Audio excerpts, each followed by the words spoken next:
A Stuart 10V steam engine rebuild. This is part 5, making gaskets and packing the piston rod gland using Teflon coated yarn. I also do other things in this episode that I didn't mention in the introduction. Keep watching and all will be revealed. I need to make 2 gaskets for the cylinder head, so I thought I would try and make 2 together. I moved the cylinder that I'm using for a pattern closer to the edge of the gasket sheet for 2 reasons. One is to make sure that I got it the right shape and nice and square, and the other reason being so that I didn't waste too much gasket material. I drew around the cylinder casting with a pencil. I didn't want to use a felt tip pen because that would have left black marks on the new paint.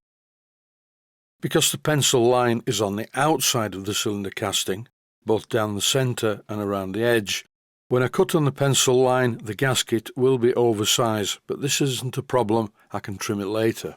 Please ignore the low-grade marking out, the pencil slipped in the centre of the bore. No matter though, I really do know where I need to cut it. I used a small pair of scissors to cut the outside part of the gasket, but I needed to use a very sharp knife for the circular part. I've just changed the blade, and this is the old one. As you can see, the points of it are damaged at both ends. A small scalpel would actually be better for this job, but I don't have one of those. I think I lost it somewhere in the workshop.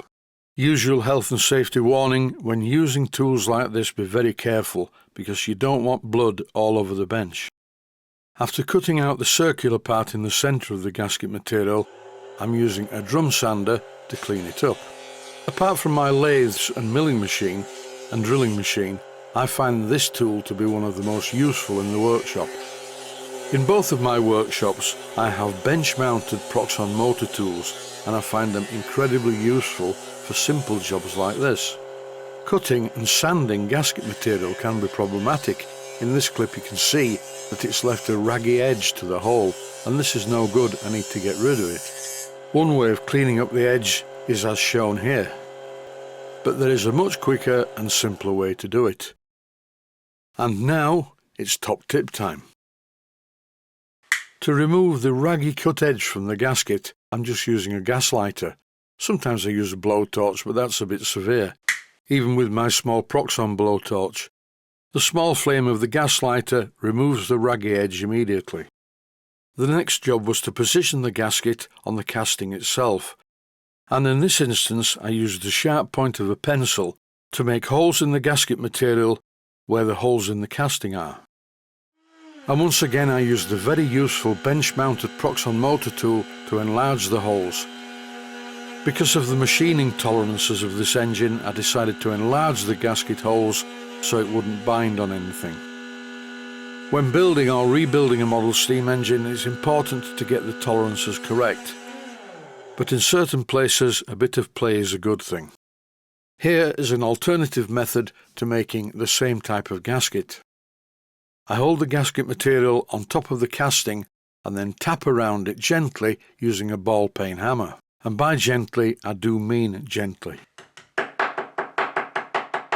By doing this, an impression of the cast iron is left in the gasket. I gently work all the way around, and as you can see, there is a clear line now on the gasket material, and this is where I need to cut to. After cutting out the hole in the gasket, first with the Stanley knife and then cleaning it up as shown previously, using the small drum sander, I fit the gasket in position. This time I'm not using the pencil to mark the hole positions, I'm using a needle file because it's sharper. This is a test fit of the cylinder on top of the A-frame standard. The tolerances of this model are highly inaccurate. The register on the lower cylinder cover and the top cylinder cover do not match the diameter of the bore. The whole point of this register is to align the cylinder covers with the actual cylinder itself. I cannot do this job this way on this particular model. I will have to align the cylinder cover using the piston. Before I can do that though, I do need to make sure that the piston rod is exactly in the centre of the cylinder cover. What I have to do is unwind some Teflon coated yarn to use in the gland. While I'm doing that though, I'll talk about something else. The hole in the cylinder cover where the piston rod goes through is a slightly larger diameter than it should be. I don't mean the large hole that is threaded for the gland, I'm talking about the small hole at the other end of the gland, which in this case is a bit of a rattle fit on the piston rod. That's why I will have to use the piston as a gauge. This is a small C spanner. I don't know where it came from. It appeared one day in my box of spanners. It's very useful for tightening gland nuts that are machined like this on number 10 steam engines. Even though I didn't show it in the video, I applied some steam oil to the Teflon coated yarn. And here I'm applying some more to the piston rod once I fitted it.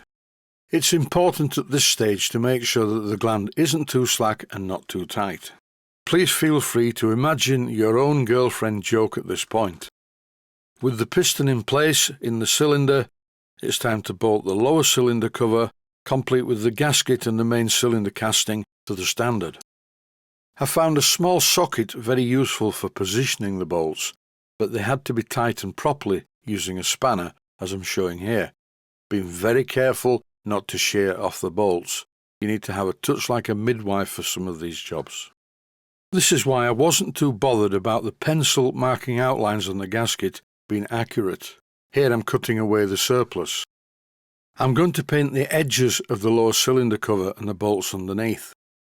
But before doing that, I'm making sure that the piston goes up and down in the cylinder smoothly. In this case, the piston fit was okay. So it's on with the painting. Once again, this is Stuart green, which is obviously the same colour that I used for the rest of the engine. And as well as painting the edge of the lower cylinder cover and the bolts that hold it to the main casting, I also gave both sides of the A-frame standard another coat. Most paints cover very well, but I don't know why buffer beam red never does. Even though I did apply plenty of buffer beam red to the S that's cast into the steam chest cover, it definitely needed some more. I used a very small brush. I'll wait and see how this dries. With the exception of cleaning the paintbrush, there's not much more I can do in this episode, so stay safe, stay healthy. Thanks for watching, and I hope you found it useful. Please take the time to visit my Main Steam Models website and click on the section of the website that says Video Playlists. And by doing that, you can find other videos that you may like to watch. And by using the playlists, you can actually watch the videos back to back.